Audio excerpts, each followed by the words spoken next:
Hello and welcome back to the Heart of Amethyst. We'll be continuing where we left off with Ikalis.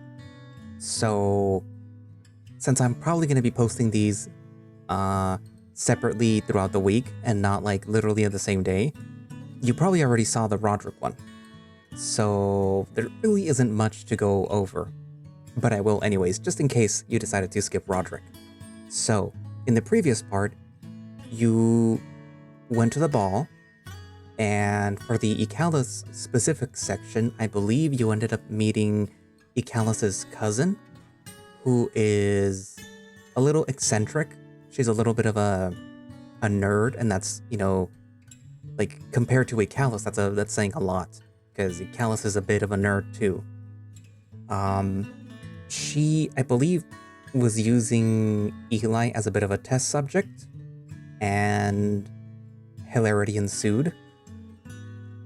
And if you recall, I'm trying to remember exactly when you go to the library, but you do go to the library, you meet Dracalis, which is Ikalis's uncle, and he's not a good person, and he's, at least it's my theory, he's using his daughter, Petra, as a way to sort of boot Ikalis out of the library, out of being the Grand Master. So like, yeah, there is a reason why Ikalis does not like his, cousin or his uncle. I mean, the cousin probably doesn't even really realize what's going on in regards to her cousin and her father, but like, yeah. Also, something that I did forget when I was, recording for Roderick is that you also end up seeing the princess, and you end up finding out that she's is gonna have to be married to somebody who she doesn't really know, so it's like an arranged marriage type of thing. And it's a political thing because, all those type of things are political. And, like, yeah, she's not very happy about that. So yeah, it's not a very good, situation for her. Another thing, though, that I did forget is that there was actually a little bit more than what I was reading. That I forgot about, which is you actually do go to the library after the ball, I think. So I think I have like the whole timeline of how the events happen like mixed up. But yeah. Anywho, so yeah, without further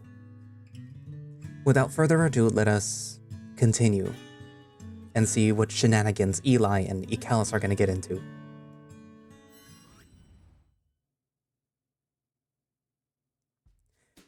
Master, are you sure that I can't do anything for you?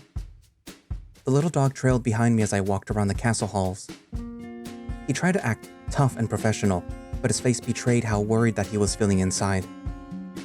And to be honest, I can't blame him. After all, I would also be worried about the guy that woke up screaming in the middle of the night.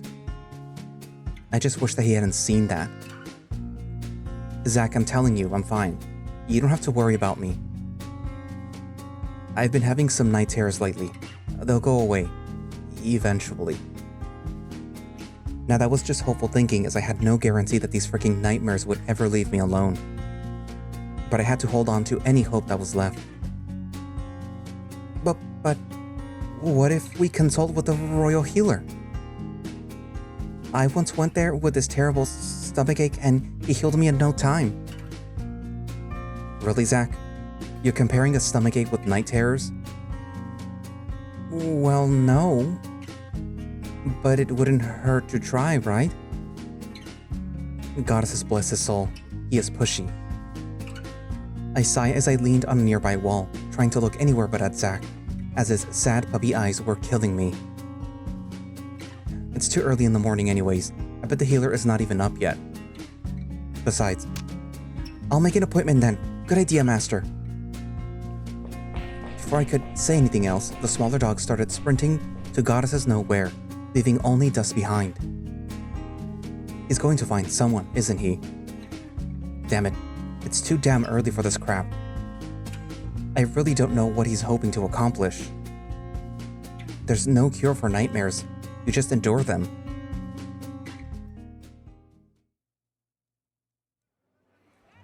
Relaxing herbs? Really? That's all that he could come up with? Turns out that I was right. The royal healer was busy and didn't have an opening for a fox with nightmares. Still, the little dog searched high and low until he found this run-of-the-mill healer shop, which turned out to be just a crazy old man in healer robes that prescribed me freaking herbs.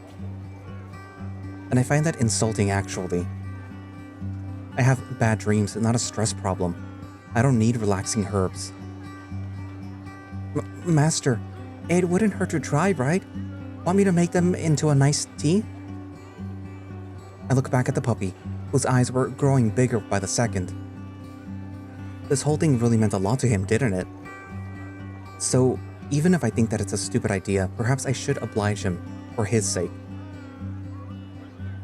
If I say yes, will you stop pushing me? Yes, absolutely, Master. Cross my heart and hope to die.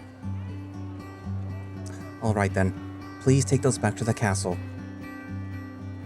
I'll drink a cup each night as the healer suggested, and if it works, then great. But if it doesn't, at least we tried. Deal?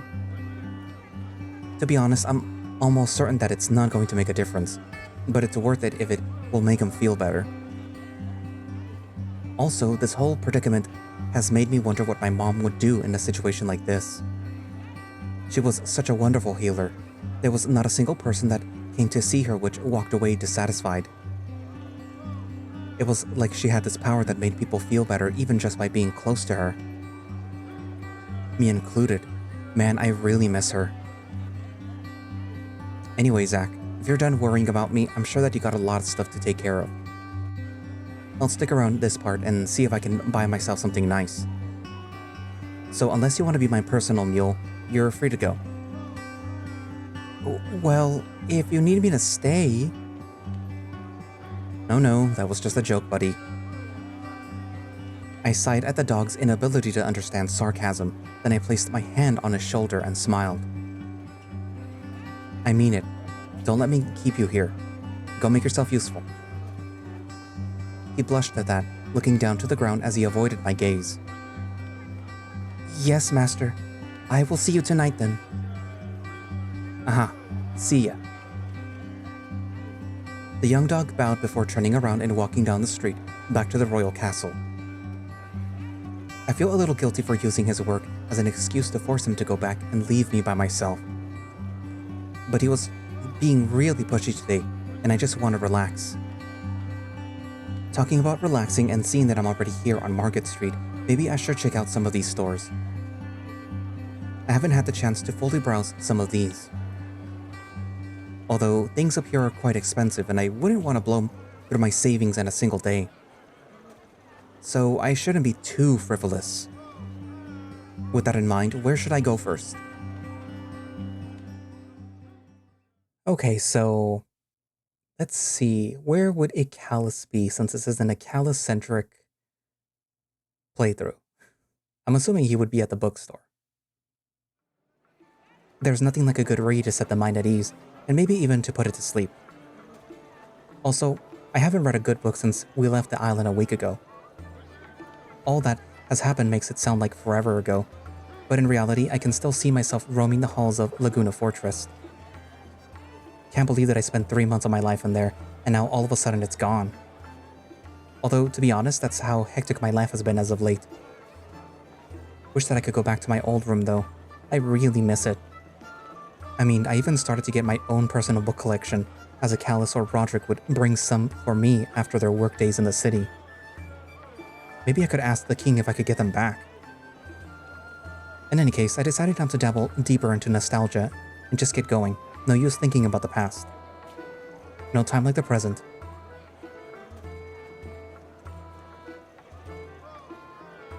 The higher city streets were bustling with activity. Citizens of all kinds walked around, either enjoying their day or working hard to earn today's salary.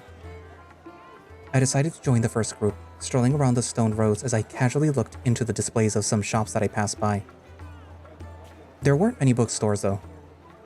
As I walked by, I hardly spotted any, and to make it worse, I think one of the only ones that I saw was just a scroll and ink sale. This whole ordeal made me appreciate the value of books as a whole. You don't really need them to survive, not in the way that you need food or shelter. In other words, books are more of a luxury, a thing some people collect and admire for their beauty as much as their content. I was lucky growing up. One of Mr. Biscotti's favorite things to collect were books, which meant that we had a decent collection. Meanwhile, the vast majority of the people live and die without ever touching one.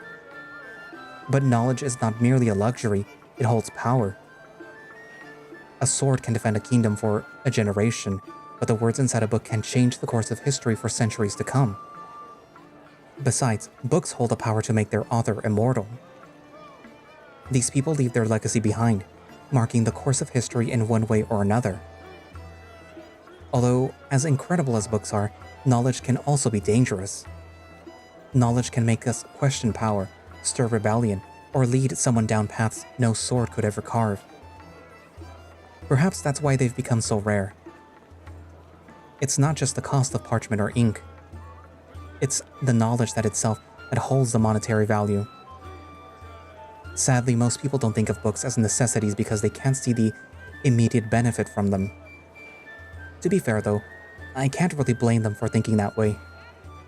Once survival hangs in the balance, the need for knowledge becomes secondary.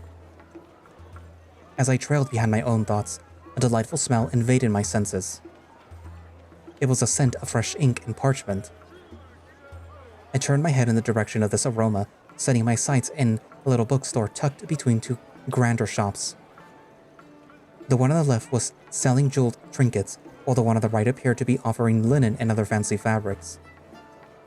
Directing my attention back to the bookstore, I caught a glimpse of a wooden sign which read, "The Scholar's Refuge." The name itself was a little silly, but at the same time interesting enough to pique my curiosity. It made me wonder what types of books would be offered in a place with a name like that. Taking my eyes off the sign, I noticed how small the building was, almost half the size of the rest of the houses on the street. Which really made me wonder if the Royal Library was monopolizing the book market. In any case, with a purse full of coins ready to be spent, I decided to enter this unique shop.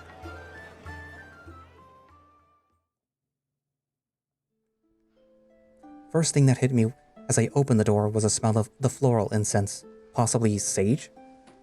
The place wasn't large, but it had a cozy, almost magical feel to it. The shelves were crammed with tomes that looked far older than any book that I've ever owned. Although probably not as old as those that I saw within the library. Those were actually ancient. In any case, I walked to the front desk and rang a cute little bell that was sitting on top of it. "One moment," said someone from the back, whose voice sounded a bit agitated. Soon enough, a pile of books crashed on top of the desk as a very fluffy black-furred wolf dropped them on top of the wooden top. His fur was a little messy, and I could see some dust on the top of his black nose, meaning that he was most likely cleaning. "Welcome to the Scholar's Refuge, sir. My name is John. Happy to have you here. Is there anything in particular that you were looking for?" Well, to be honest, the wolf seemed everything but happy to have a new customer. Actually, he looked quite tired. His eye bags were very prominent. His eyes were a bit red and unfocused, like he hadn't slept properly in days. Made me wonder if that was a common occurrence between scholars, as it reminded me of a certain wolf. No, not really.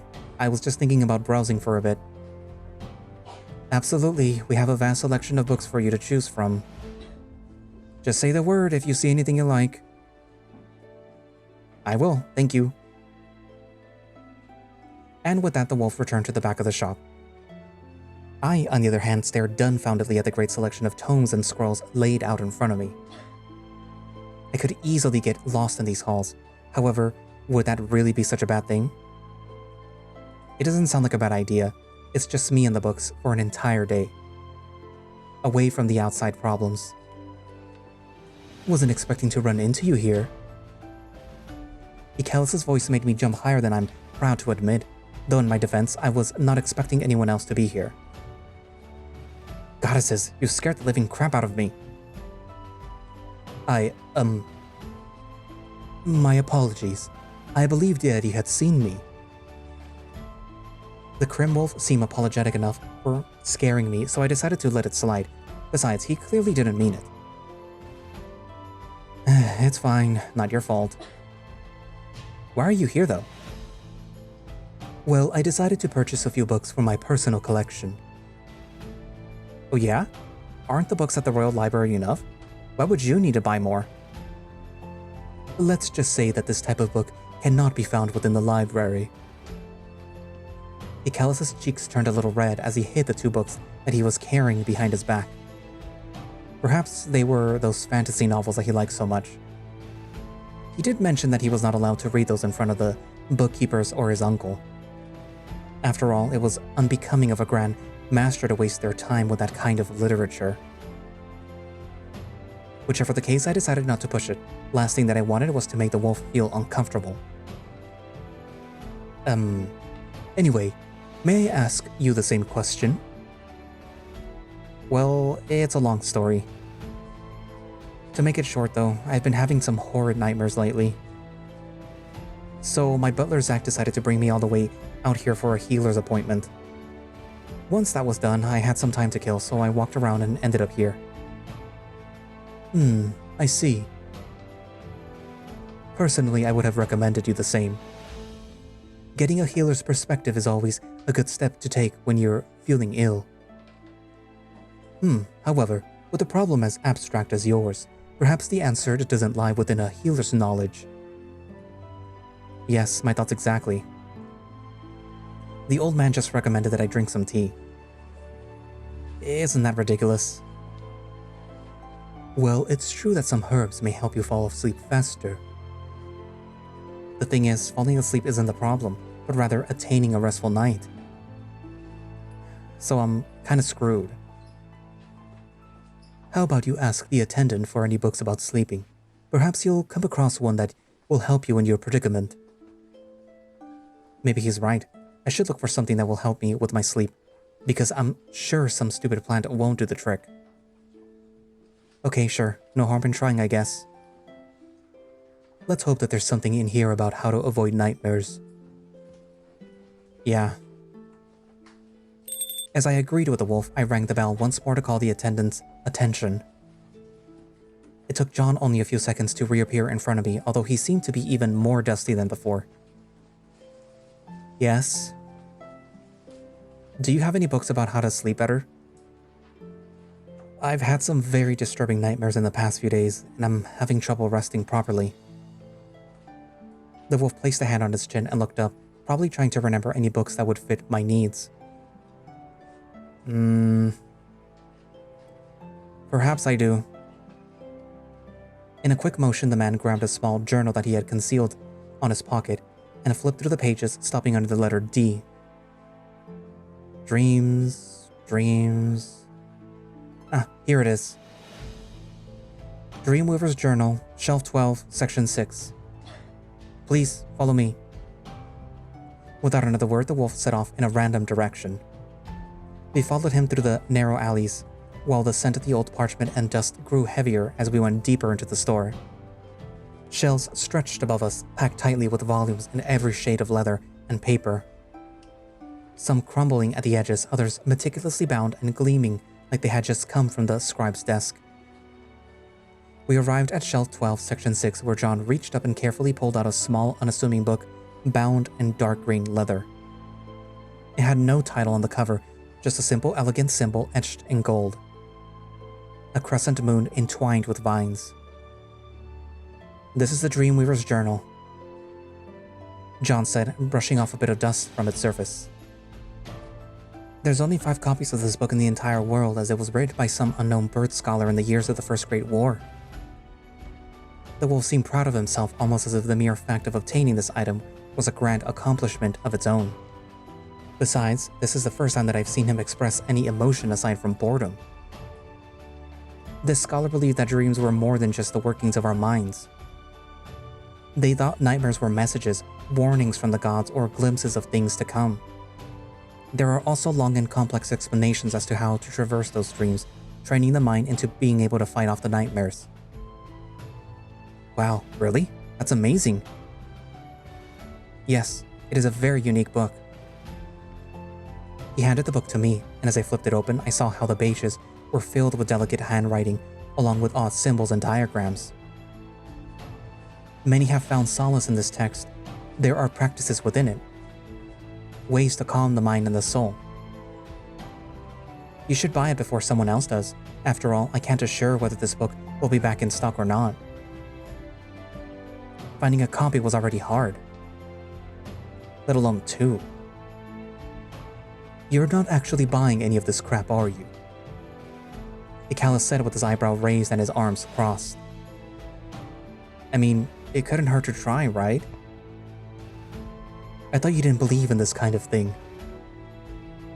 I shrugged, flipping through the pages again. Desperate times call for desperate measures. Besides, if it'll stop me from spending another night waking up in cold sweats, I'll try anything. Even the stupid herbs or the crazy book. Even if it's a half-baked theory from an unknown bird scholar. You jest, dear Grandmaster, but the amount of knowledge that the old bird empire amounted to was astronomical. You shouldn't underestimate them. Ikalis huffed at John's comment, but decided to say nothing else. I tapped the cover of the Dreamweaver's journal, feeling its strange weight in my hand. Nightmares are warnings from the gods, huh? Makes you wonder what kind of warnings I'm getting. Ikalis gave a small, supportive nod and again decided not to make a comment. Instead, he looked around the dim aisles of the shop, tapping his foot in a thoughtful manner. I'll take it. I finally said to John, who smiled brightly at my answer. Wonderful, let me wrap it up for you. The wolf grabbed the book in his hands and then headed back towards the counter. Ikalis and I, on the other hand, stayed by the shelves, none of us saying a word. Although there was something in my mind that I wished to discuss with the wolf. You know, I keep thinking about my mom. She was the best healer that I ever knew, which means that she didn't believe in superstitions or gods sending messages through dreams. She and my dad were non-believers, actually. She'd probably laugh at the idea that I'm even considering this. Perhaps. I know that I am laughing at you. I looked at him with the most offended expression that I could muster, which made the wolf chuckle. Internally, of course.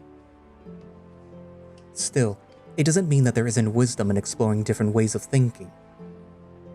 Even the most rational minds can overlook what lies in the realm of the unknown. As I looked into the wolf's eyes for a split moment, a thought crossed my mind. He's pretty cool, isn't he? Sitting under the trees always brings peace to my mind, no matter how agitated it is. No matter what sort of issues are going through my brain, nothing beats relaxing under the shade of a good old woody friend. Besides, I enjoy doing this when I'm alone. It's just me and the trees and nothing else matters. I let out a sigh as I look up into the branches and leaves of my so-called friend. As much as I wanted to lay back and sleep, last night I had one of those awful nightmares. Which is why I'm currently in this predicament once more. Being awake at the break of dawn, with nothing to do but drown myself in my own thoughts and sorrows. I was probably just being overdramatic. But my brain was fried. At least until now. As I was getting tired of doing nothing, believe it or not.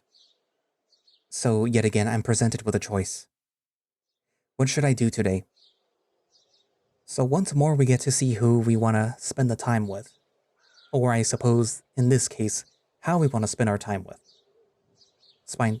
You know what I mean. Anyways, so this was Roderick. And traverse through the higher city streets or remain in the castle. So where would Ikalis be hiding? Man, there's a whole new city to explore and instead I'm just sitting under a tree wasting my precious time. Like, what the heck is wrong with me? I can't let this bring me down. There are so many places that I could explore. The possibilities are endless. With that in mind, I jumped up from the sitting position that I was in, suddenly feeling full of energy. Let's go see what the higher city can offer us.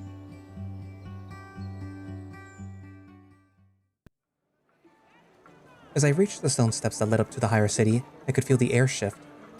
The calm that I just experienced under the trees slowly faded as the sounds of the bustling market replaced the rustling of leaves. A child dashed by, nearly knocking into me, followed by a breathless woman who called out his name. I sidestepped, chuckling under my breath at the sight of those two, and continued walking down the street. Soon I reached the main road, and I took a deep breath. The city's streets opened up before me, full of life and noise. Market stalls lined the streets, filled with goods from all over the continent. Spices, fruits, delicate trinkets that glistened in the morning light, and many other things. Shopkeepers shouted their wares, and people jostled each other as they moved from stall to stall. There was something oddly comforting about the chaos in a way. The people from up here were not entirely different from the lower district citizens. So I felt right at home, amongst the clamor of the market, where I wouldn't have to think too hard about my dreams. Or anything at all. Lost in thought as I was, I almost missed a certain orange-furred wolf that walked by the edge of my vision. At first, I didn't think that it was Ikalis, probably someone who looked similar to him. After all, he's probably buried in his work at the moment. But the more that I thought about him, the more uncertain that I became. What if it really was him? Given the fact that he still hasn't seen me, I decided to trail behind him, curiosity getting the best of me. I walked at a reasonable distance from him, hoping that he didn't notice me. My mind soon drifted to the many possibilities that led Ikalis to leave his precious library to roam the busy streets of the market. It could be that he's just buying a little souvenir. But what if? I ended up finding one of Ikalis' deep dark secrets.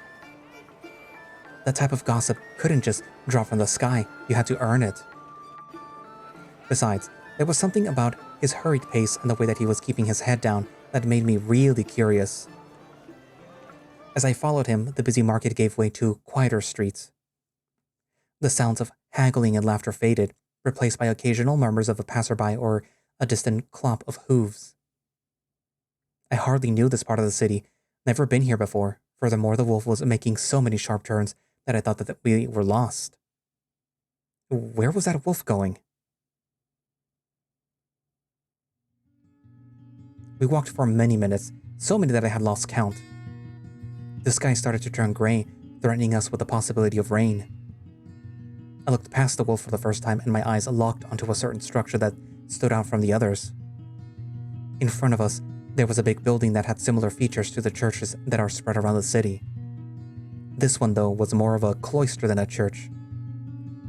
Upon closer inspection, I managed to see a bronze inscription which read, St. Cyril Mental Institution, home to the city's mentally ill. Huh? City's mentally ill? Never heard of that term before. Makes me wonder what type of institution this is.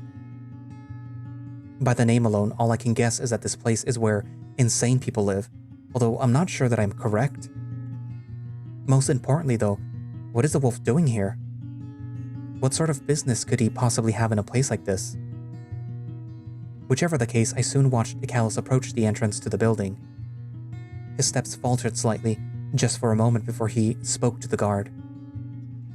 It took them mere seconds as they exchanged a few words, too low for me to hear, which ended with the guard nodding and allowing Ikalis through.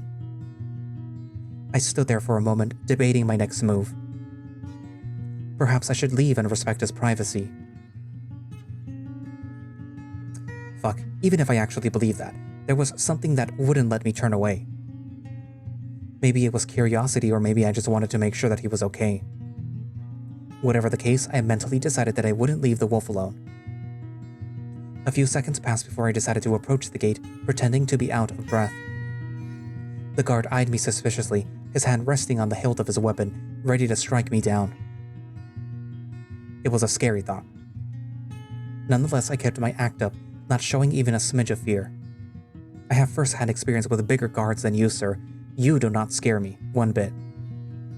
State your purpose. I'm with the scholar who just entered. Let me through. I tried to talk with the most stoic and demanding voice that I could muster, trying to play it off as if I were someone important to not be messed with. He raised an eyebrow, clearly unconvinced. Lord Ikalis didn't mention any visitors. Are you blind, perhaps? I was but mere steps behind him. I swear to the goddesses that wolf walks way too fast sometimes. You cannot pass. Just as he said that, I acted as if he had just insulted my whole family, using Princess Ruby as a perfect reference for that. Well, do you even know who I am? I am Sir Ehlly Biscotti. I'm the newest retainer hired by His Highness himself, and a close friend of Sir Ikalis. So unless you want to answer to the king, I advise you let me through. He hesitated, obviously unsure if anything that I was saying was actually true. Luckily, the guard decided to play it safe, opening the gate behind him. Charisma check passed.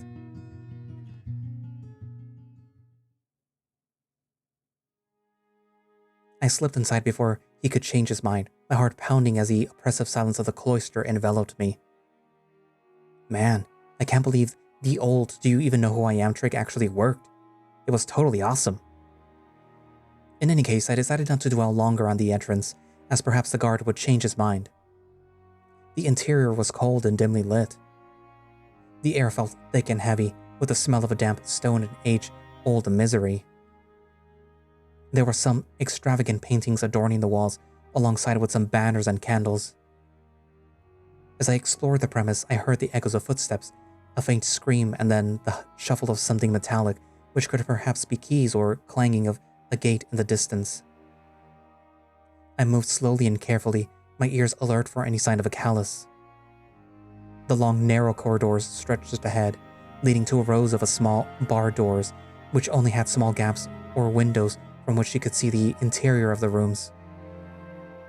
Or cells, as you could hardly call them a room. Some were empty, but in some there were people from all genders and ages trapped inside. I can't help but wonder what sort of crimes they could have committed, but I decided not to pay much attention to that. After all, I had a wolf to find. As I walked down the corridors, the heavy silence of the cloister pressed against me, broken only by the occasional shuffling from the rooms on either side. It took me at least 10 minutes of walking before I got any sign of life, rather than the people inside the cells. There were footsteps echoing ahead, so I decided to follow them. Soon after, I heard a familiar voice, which meant the wolf couldn't be too far from here. Which proved to be true because I almost bumped into him as I turned a corner. I hid behind the wall as quickly as I could, and luckily it looked like he hadn't noticed me. Ikalis was standing in front of one of the doors wearing his usual poker face, the kind he uses when he doesn't want to let his feelings show.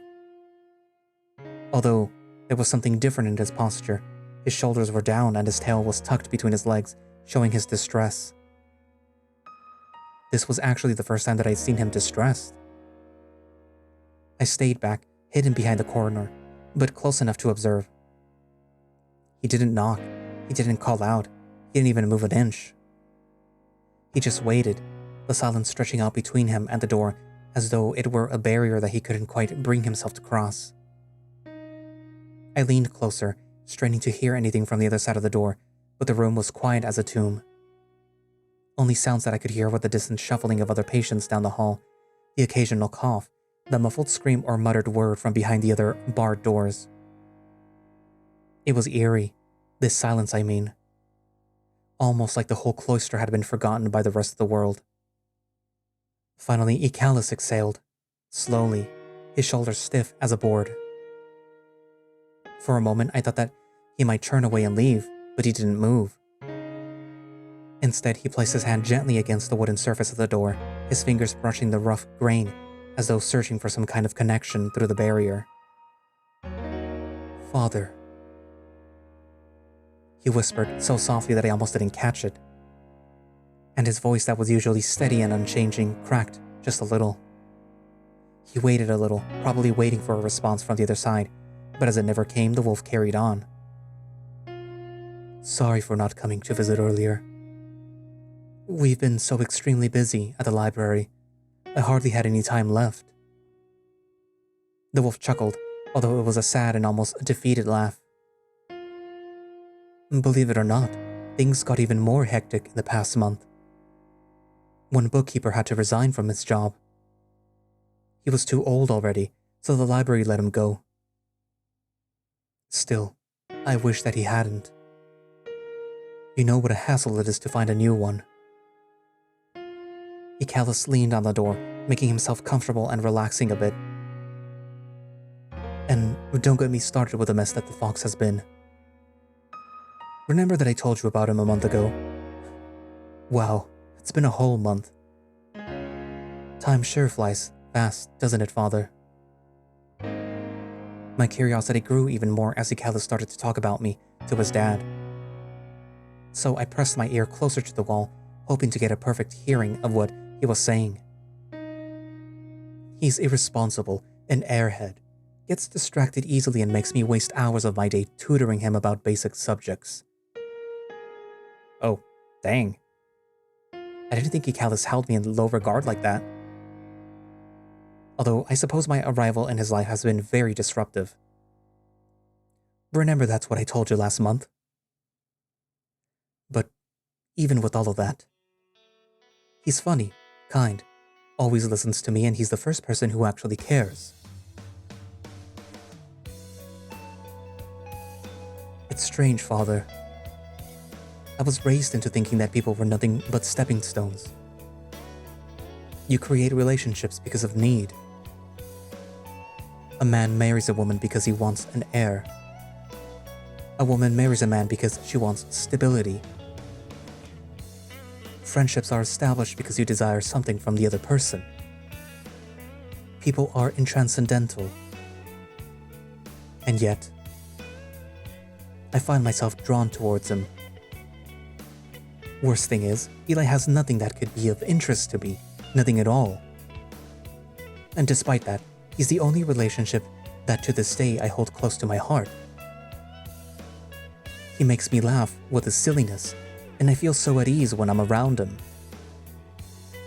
As if the rest of the world didn't matter at all. It's the strangest feeling. I stood frozen, my heart pounding in my chest as I listened to Ikalis' soft words. Hearing Ikalis say all of those nice things about me makes my insides feel jittery. As if 1,000 butterflies were flying around in my gut. Ikalis, who always seemed so composed, so self-assured, keeping everyone at arm's length, even me. I would have never guessed that he thought of me in this way. It felt strange hearing him talk so openly though, especially to his father who I wasn't even sure could hear him. For a brief moment I felt guilty for eavesdropping. This was a deeply private conversation, not meant for anyone else's ears. The thought of leaving him alone and pretending nothing had happened crossed my mind, and that would have been the right thing to do. I wish that you could meet him, Father. He's a mess, but I think you two would get along. I bite my lip, fighting the urge to step forward to reveal myself. Part of me wanted to run over and tell him that I was here. That he didn't have to hide who he was around me, ever. And then hug him so tightly that his ribs would break. But another part of me was afraid that seeing me now would shatter whatever quiet connection that we had. I mean, what if he thinks that I was spying on him like a creep? I wouldn't want that to happen. I miss you, Father. Ikalis whispered, his voice thick with emotion. I hope that you are still in there, somewhere. That you can still hear me. He paused, and for a second there, I could swear that I saw a tear run down his cheek. I need you. You have no idea how much. I don't know what I'm doing. I've been trying to keep it all together, but sometimes it feels like everything's slipping through my fingers. I could really use your help right now. The wolf stopped mid-sentence, probably hoping that by some miracle his father, who had been silent the whole time, talked back to him. Well, I have to go. It was nice talking to you, Father. I will try to come back sooner.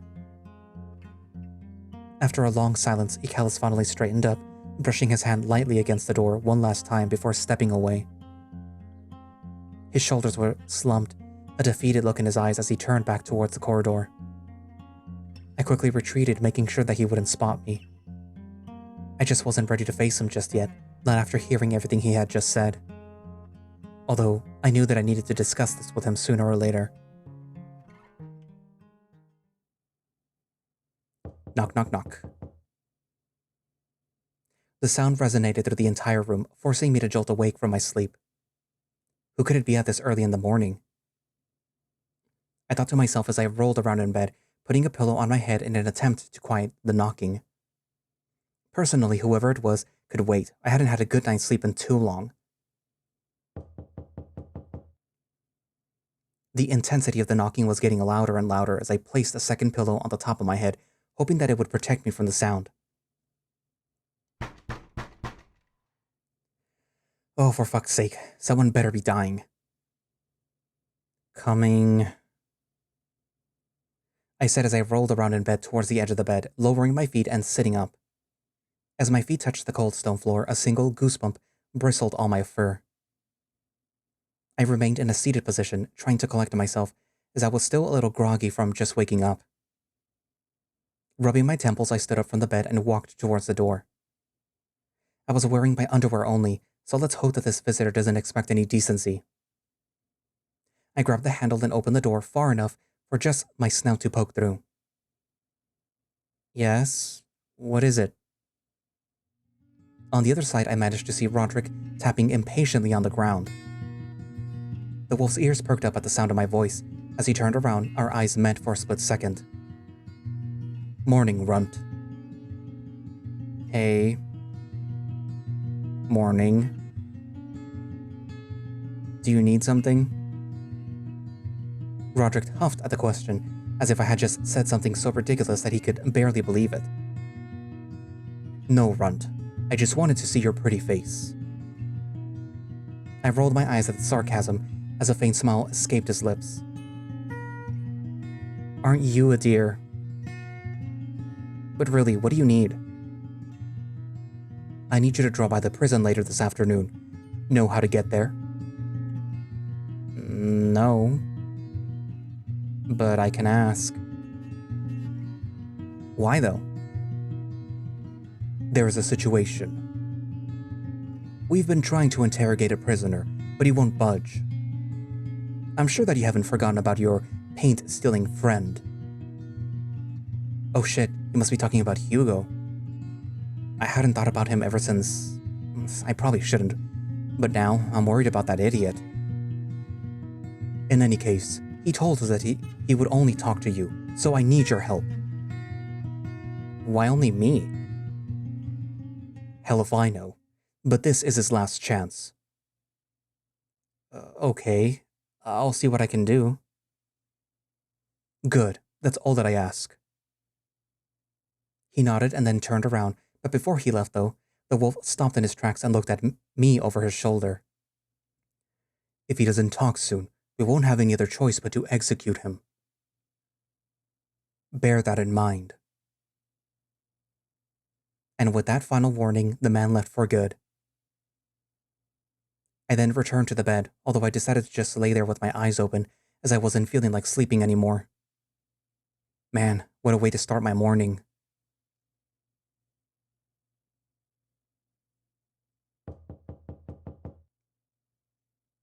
Oh no, not again. I had just managed to fall asleep. Please go away. Whoever you are, leave. Master? It's me, Zach. Zach, please, I am very sleepy. Yes, of course, Master, but I wouldn't want to bother you if this wasn't important. May I please come in? You're not gonna leave no matter what I say, right?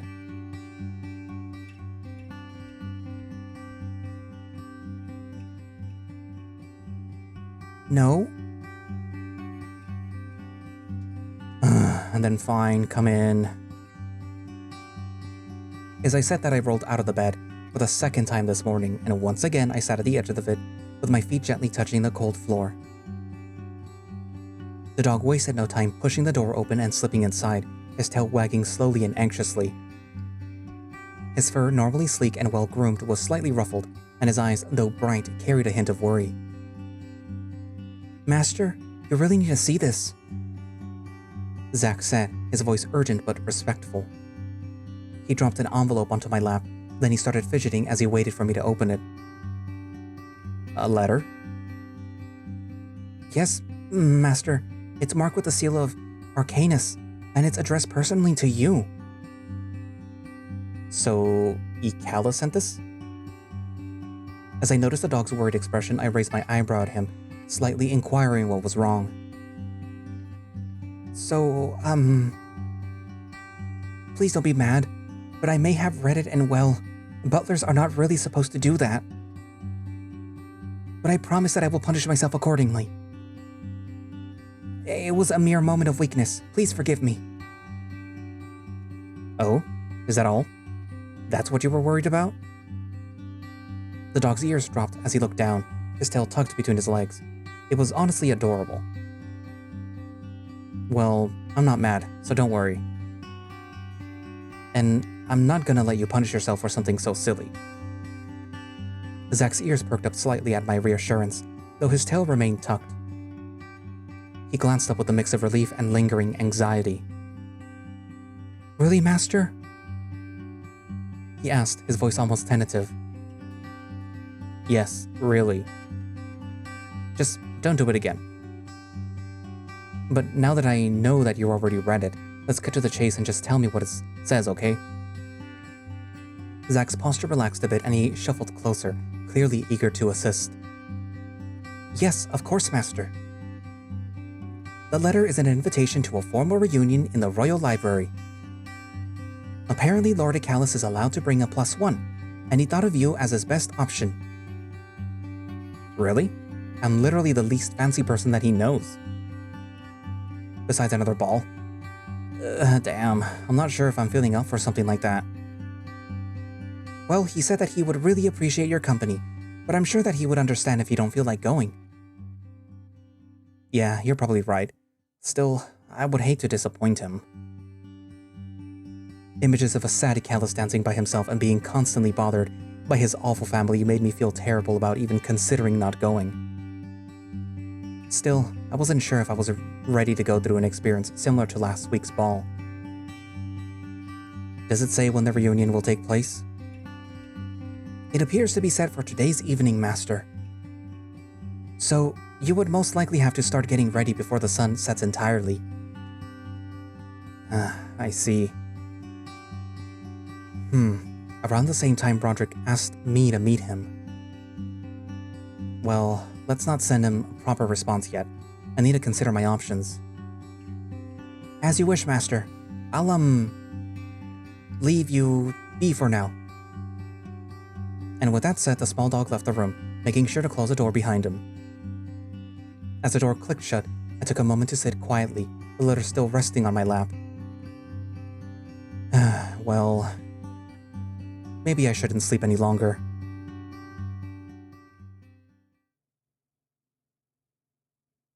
The day went by faster than expected, and before I knew it, the sun was already setting in the horizon.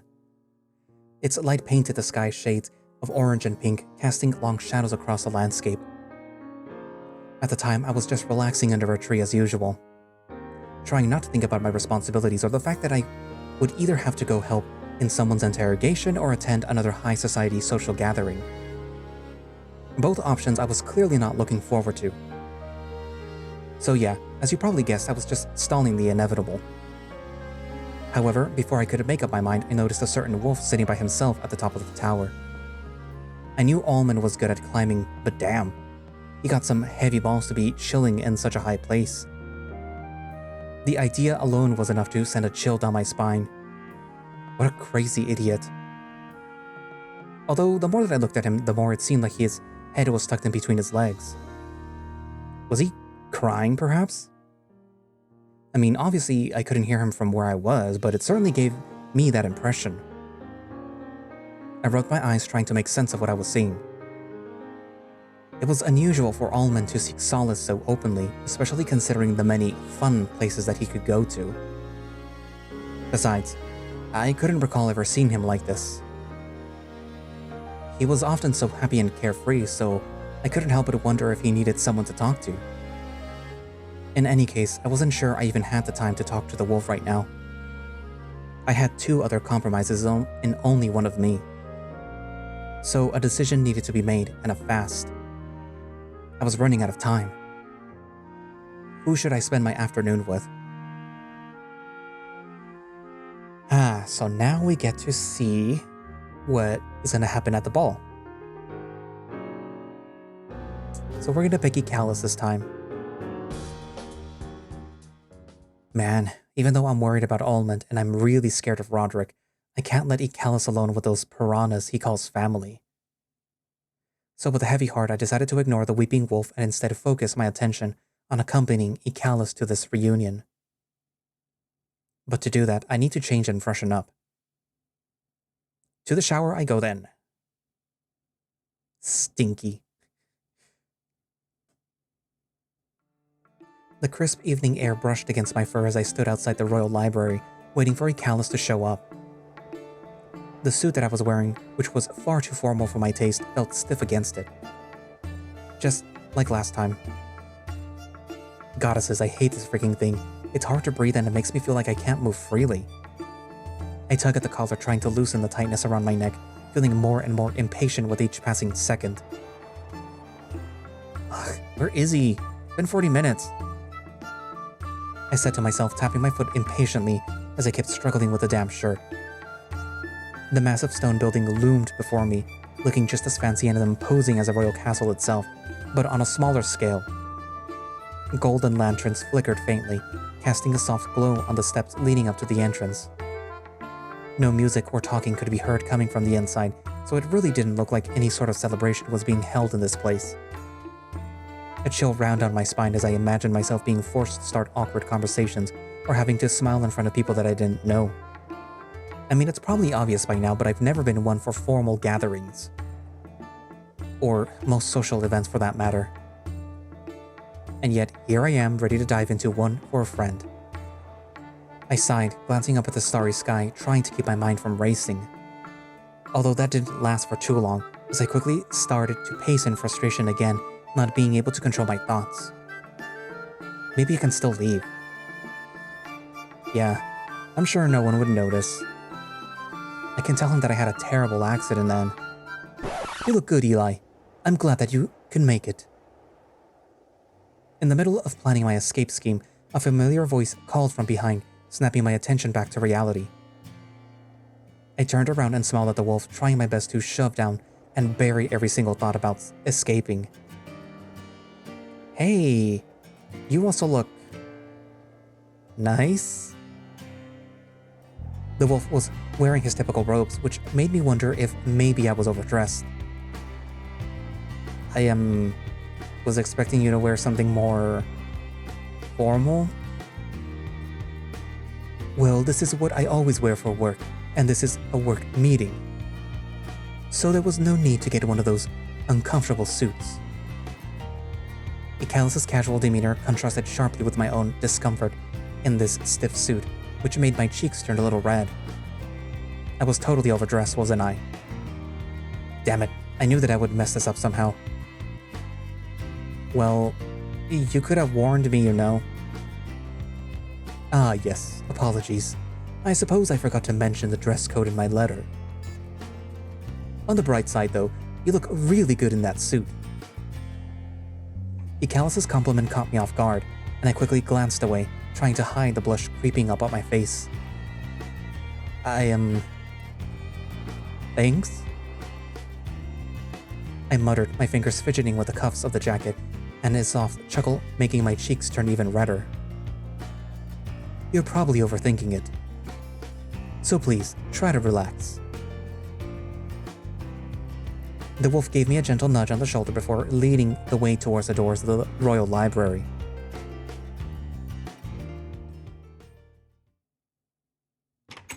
The inside of the library looked just as I remember it, with a slight difference that it wasn't completely desolate this time around. A small crowd had formed around the main lobby where most of the noise was coming from. Although I wouldn't call these guests a crowd, as they were just 20-old-looking men talking amongst themselves.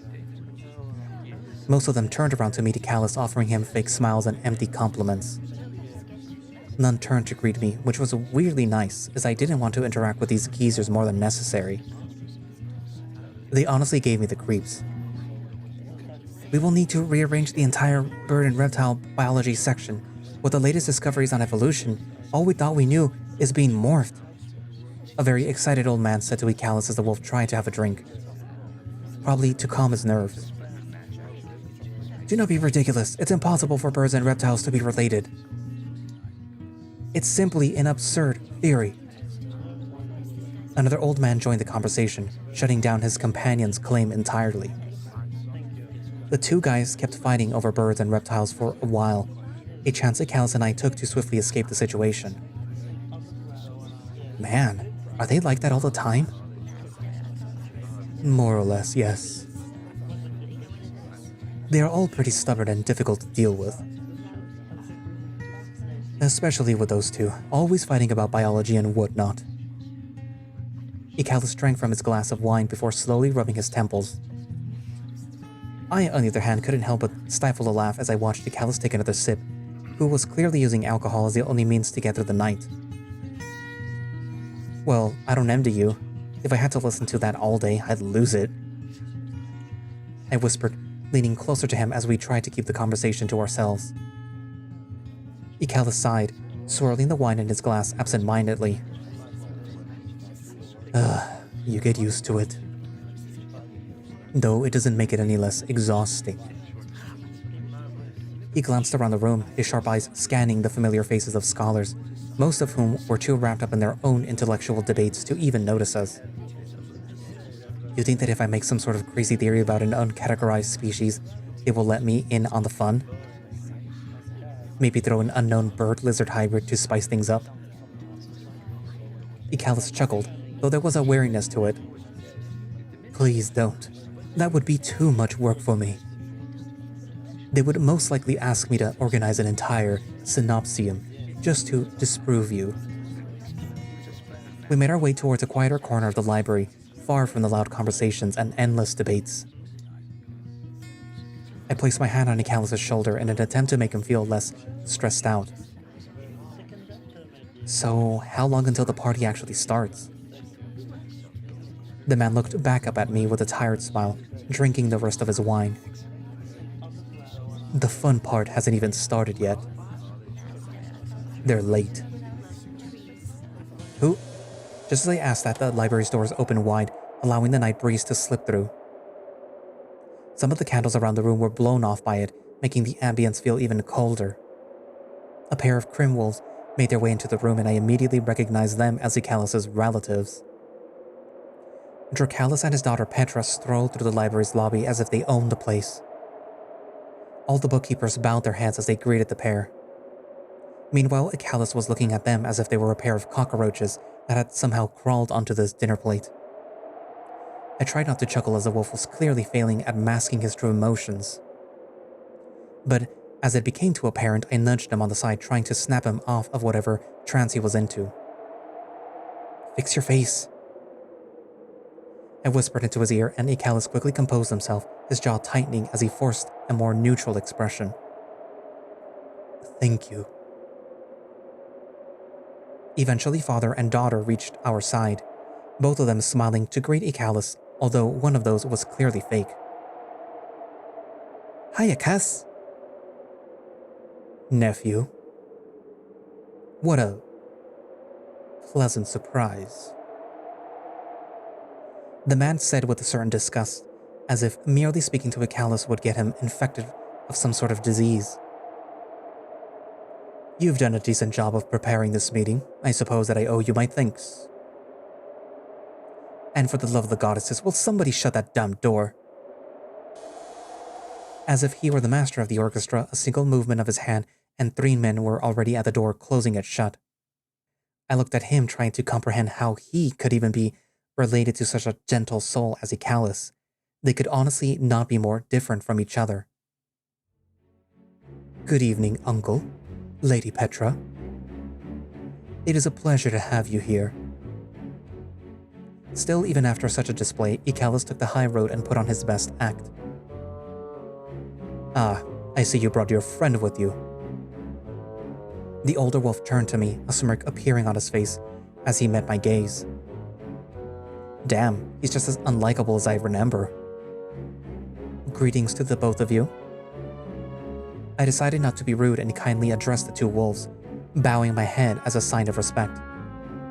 Lady Petra smiled at me while her father just frowned, not even trying to hide his discomfort.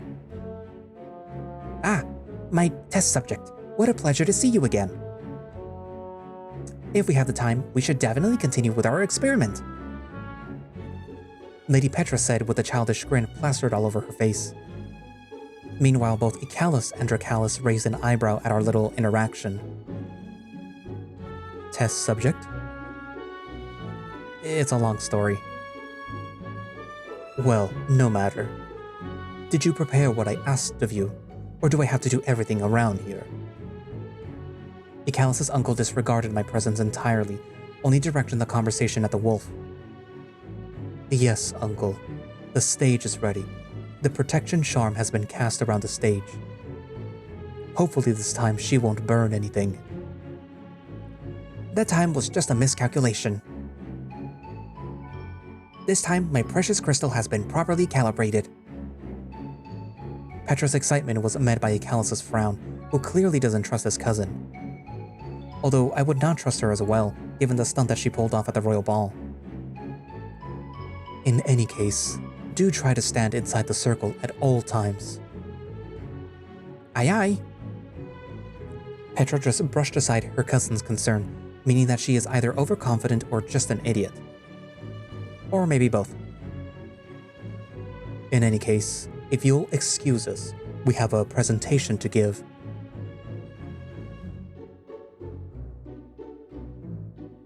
As Dracalis and Petra made their way to prepare for the presentation, Ikalis sighed heavily, the strain evident in his posture.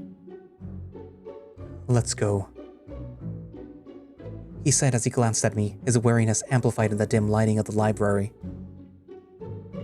I followed without hesitation, neither of us wishing to stay and watch whatever spectacle Petra was about to do. We moved through the hallways until we reached a door leading to a small private office tucked away in a quiet corner of the library. Ikalis introduced this place as his personal study, although this looked more like a broom closet than an office. Ikalis slumped into a chair, exhaling in frustration. He looked at me for a second before motioning me to sit down.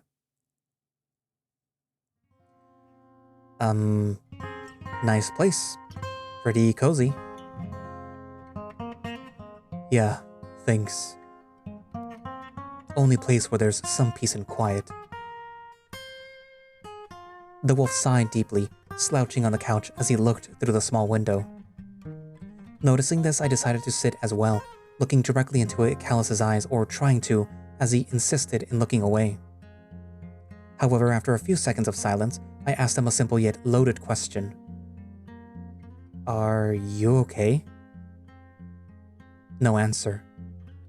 The wolf merely sighed once more and then adjusted himself in the chair. Do you really enjoy this? I asked out of the blue, and this time, there was a clear reaction. The question had been on my mind for a while, especially after watching how much stress this line of work seemed to be putting on him. Are you really happy? Ikalis stared at his wine glass for a moment, swirling the liquid before taking a long sip. Then his eyes met mine, and for the first time tonight, the mask that he had been wearing slipped just a little. I do enjoy it. From time to time. It's my father's legacy after all. I have to like it. This is the only thing that I have left of him. His work, his research, his reputation. If I abandon it, what does that make me? I could feel Ikalis' pain through his words, which were carrying not just his own burden, but the memory of his father. It's far from easy though, and some days I even wonder if I'm just fooling myself. The room fell silent for a moment, the only sound being the faint murmurs of the crowd from the lobby.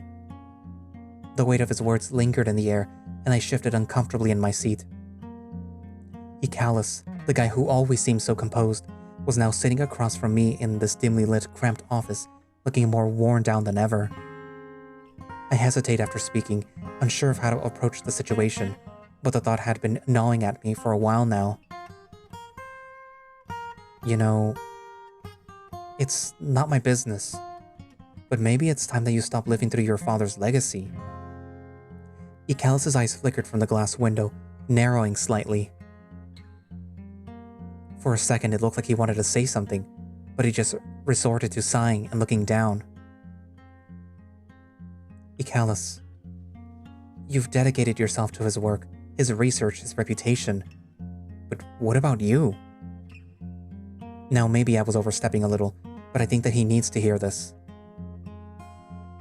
What about the things that you like? Any hobbies? Any relationships outside of the library circle?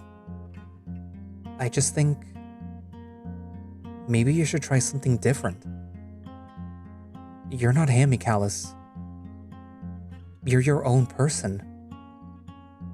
Maybe it's time to figure out what you want outside of all of this.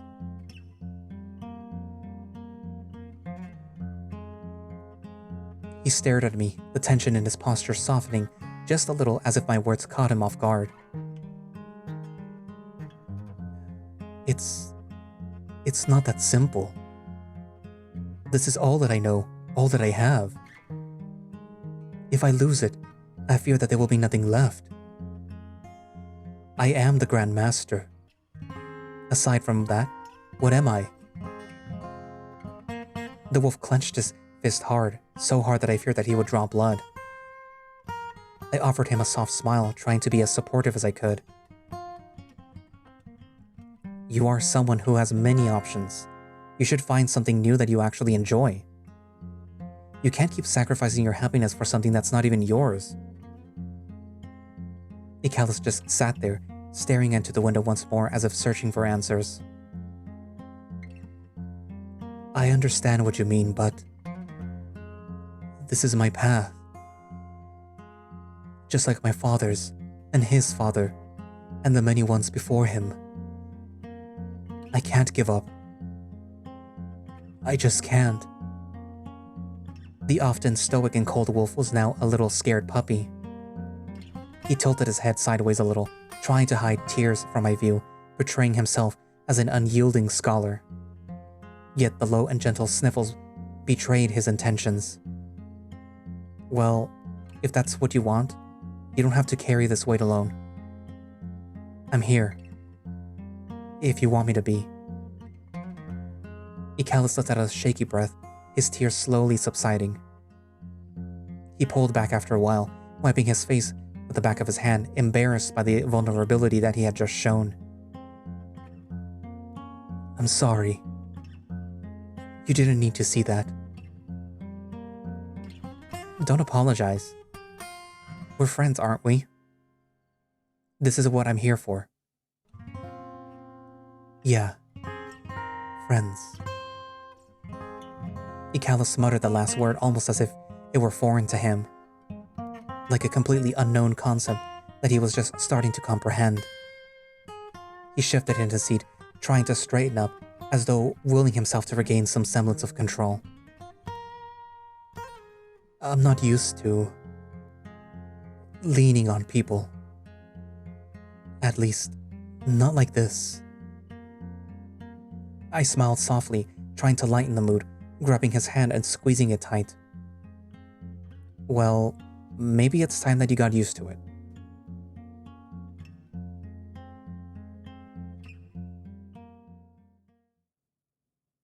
And that's it for now.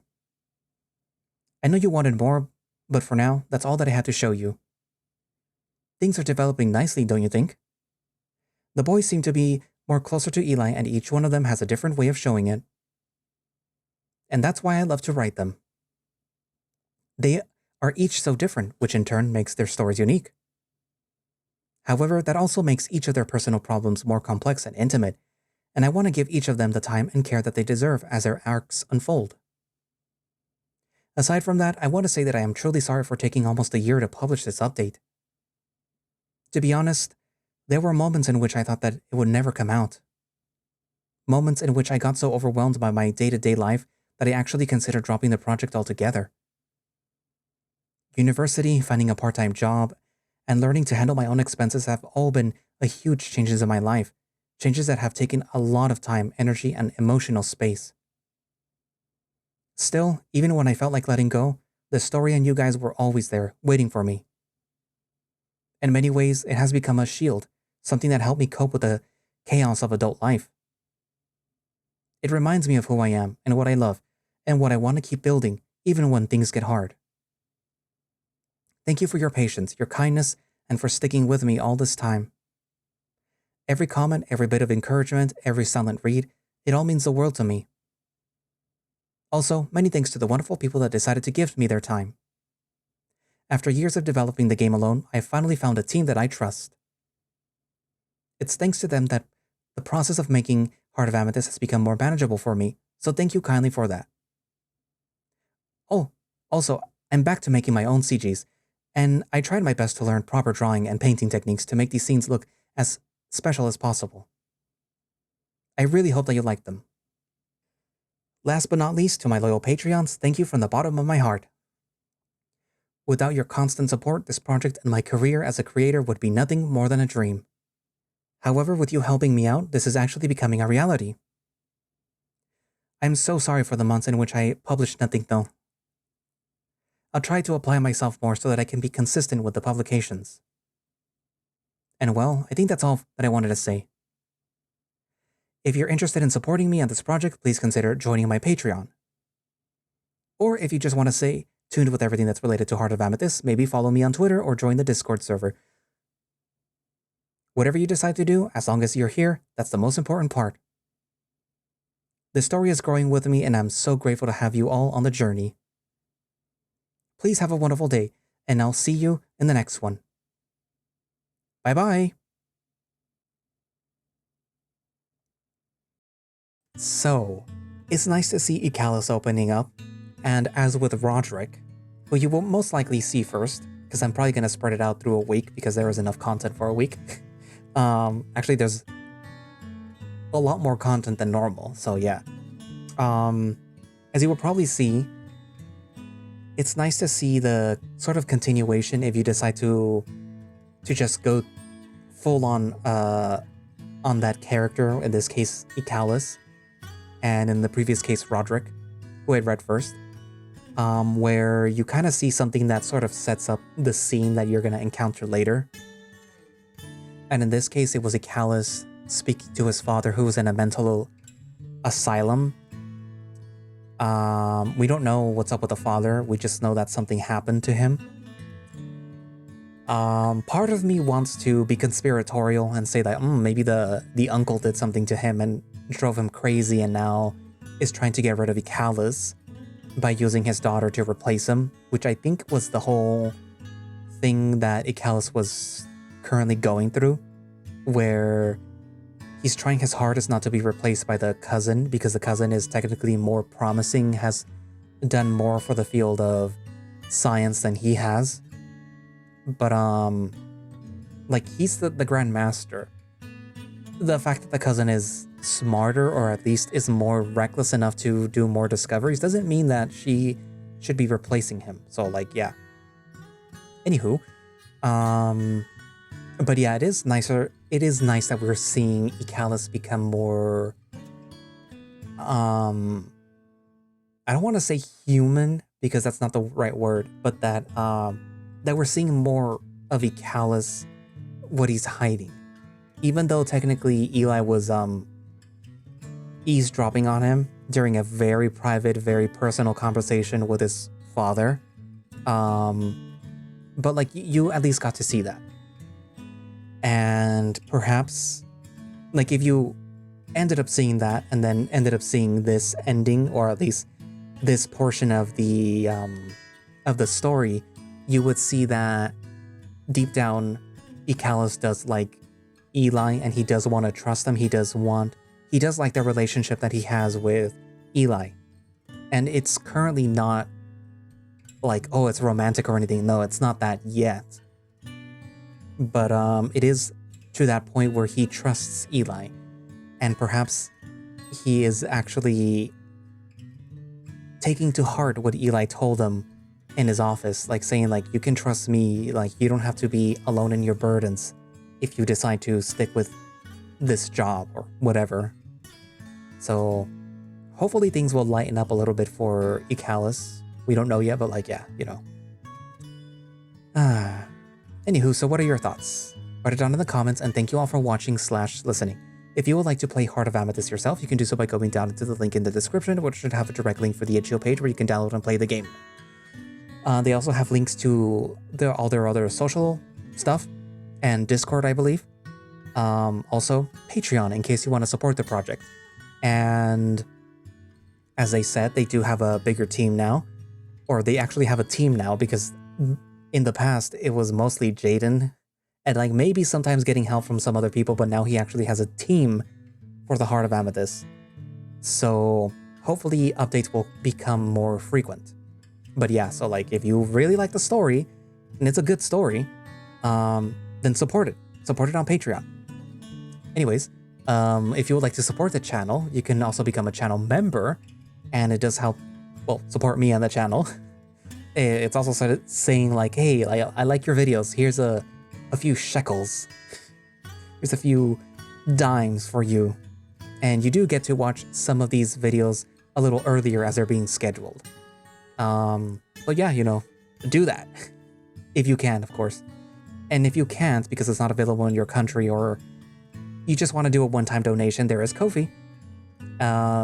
Also thrown in case you're feeling extra generous. So yeah, you know, you could do that. Anyway, so yeah, I guess that's it for now, and I will see you guys in the next video. Bye-bye.